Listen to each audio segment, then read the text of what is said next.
Welcome back to bros and banter. और आज की वीडियो में पे बात करने वाले हैं कि निको विलियम्स के बाद बार्सिलोना की टीम के अंदर जो डायनेमिक्स चेंजेस आने वाले हैं उन पर थोड़ा सा डिस्कशन करेंगे।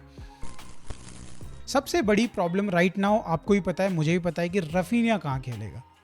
कई लोग कह रहे हैं राइट नाउ कि भाई उसको कैम पोजीशन में खिलाओ एज अ फॉल्स नाइन। कई लोग कह रहे हैं कि भाई उसको एज अ नाइन खिलाओ, एज अ स्ट्राइकर खिलाओ, एज अ सेंटर फॉरवर्ड खिलाओ। और दोनों टाइप के लोग जो कह रहे हैं, दोनों टाइप के फैंस जो है कहीं ना कहीं सही भी है और गलत भी है।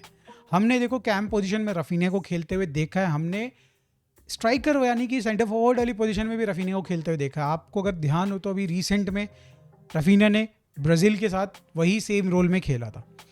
बट क्या रफीनिया उतने ज़्यादा इफेक्टिव होंगे एज अ नाइन पे या फिर फॉल्स नाइन पे, ये तो एक बहुत ही बड़ा डिबेट है। क्योंकि फॉल्स नाइन में जब उन्होंने खेला था, एज अ कैम में जब खेला था, तो 3 गेम्स खेले थे, 3 गेम में अच्छे दिखे थे। बट भाई वो नंबर्स जो है, जो उन्होंने जितने गेम्स हम उन्होंने खेले हैं वो काफ़ी कम नंबर्स हैं भाई। उसके हिसाब से हम पूरा प्रोफाइल डिसाइड नहीं कर सकते। तो यही राइट नाउ भाई फ्लिक के दिमाग में चल रहा होगा कि क्या करा जाए क्या नहीं करा जाए। बट आई थिंक इज़ कि अभी जो रिपोर्ट्स भी आ रही हैं भाई, मुझे ऐसा लग रहा है कि रफीनिया को instead of using as a false nine, Flick use करने वाला है एज अ नंबर 9। अगर हम बात करें कैम पोजीशन में अगर रफीनिया को डाला जाता है तो क्या वो बेटर है ऑलमोस्ट से टेक्निकली या फिर फरमीन से भी, तो विच आई डोंट थिंक सो। मतलब मेरे को नहीं लगता है। अगर देखो जो कैम पोजीशन है वो बहुत ज़्यादा टाइट स्पेसेस में पासेस डालने वाला बंदा होना चाहिए वहाँ पे, या फिर भाई वो जो नेविगेट कर पाए।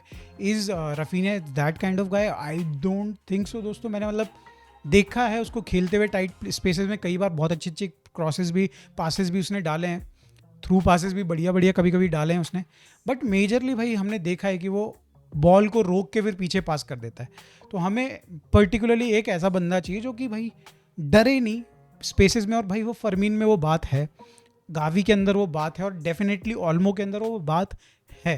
तो मुझे पर्सनली लगता है यार कि भाई अगर आप रफीनिया को कैम में डाल रहे हो तो आप भाई एक बहुत ही बड़ी इनजस्टिस कर रहे हो बाकी 2-3 प्लेयर्स के साथ, जो कि उससे बेटर प्रोफाइल हैं उस पर्टिकुलर पोजीशन में, उनसे बेटर प्लेयर हैं उस पर्टिकुलर पोजीशन में।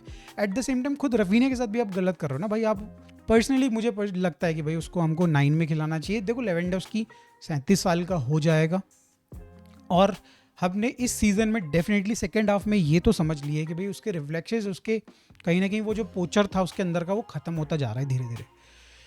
बहुत अच्छा सीज़न रहा है नंबर्स के टर्म्स में अगर बात करी जाए। बट वो पहला हाफ में उसने भाई 70% ऑफ द गोल्स उसने मार दिए थे।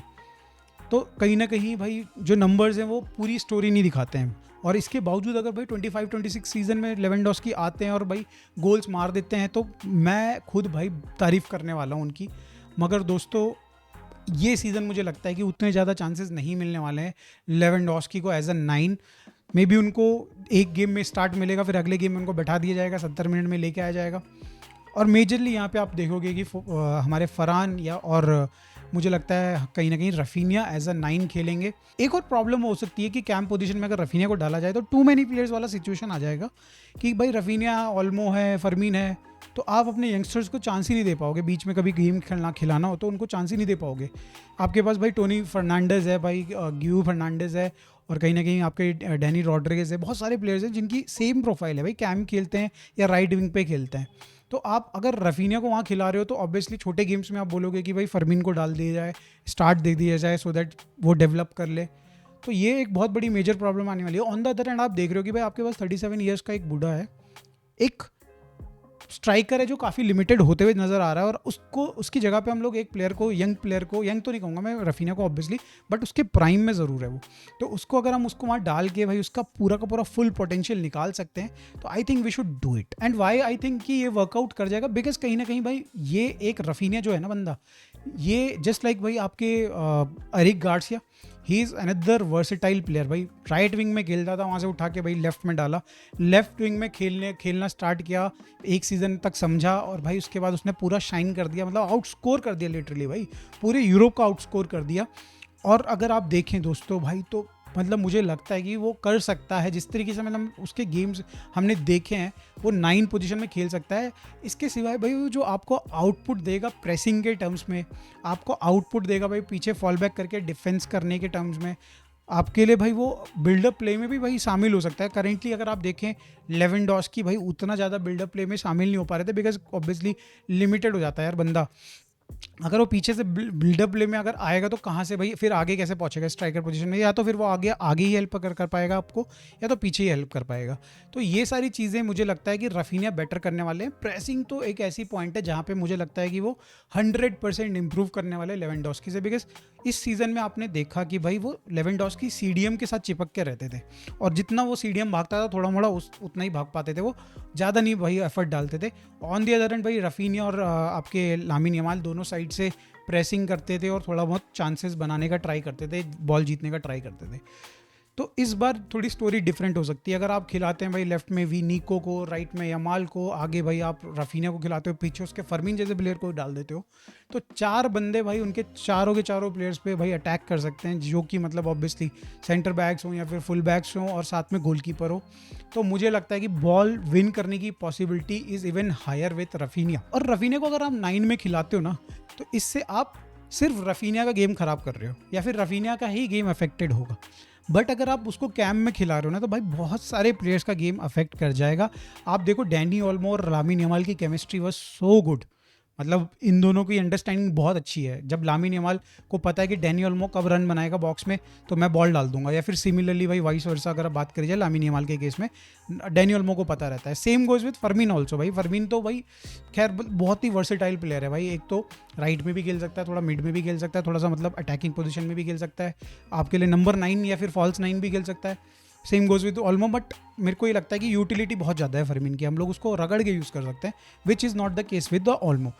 अब आप बात कर रहे हो कि भाई आपने अगर कैम पोजीशन में डाल दिया रफीनिया को, तो वो मेरे को लगता है कि 1:1 वाली जो पहले केमिस्ट्री होती थी ना ऑल्मो और फर्मीन की विथ आपकी लामिन यमाल के साथ, रफीनिया की मे भी वो केमिस्ट्री ना बने, वो क्योंकि उतने टेक्निकल है नहीं, और इसकी वजह से आप 3-4 प्लेयर्स की गेम को अफेक्ट कर सकते हो, ख़राब कर सकते हो। या फिर भाई ऑब्वियसली अगर भाई यहाँ पे रफीनिया बहुत ही अच्छा कर जाए तो बहुत बढ़िया हो जाएगा, बार्सिलोना के अगले में पाँव में गिर जाऊंगा फिर से, मैं तो फिर से गिर जाऊंगा भाई मैं पाँव में। मगर मुझे पर्सनली ऐसा लगता है कि आप केमिस्ट्री छेड़ रहे हो अगर आप कैम पोजीशन में डालते हो रफीनिया को।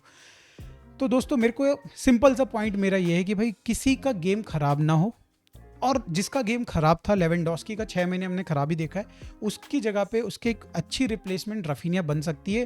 पहले 1-2 महीने उनको लगेगा समझने में कि किस तरीके से खेलना है, वो पोचर इंस्टिंक्ट उनके अंदर डेवलप होने का अभी तो टाइम नहीं रह गया है। बट मे बी अगर इनकेस वो कुछ सीख जाएँ वीडियोज़ देख के, लेवेंडोस्की के साथ खेले हैं तो उनकी केमिस्ट्री है ऑलरेडी, वेवलेंथ मैच करती है, तो उनकी पोजीशनिंग उनको पता होती है।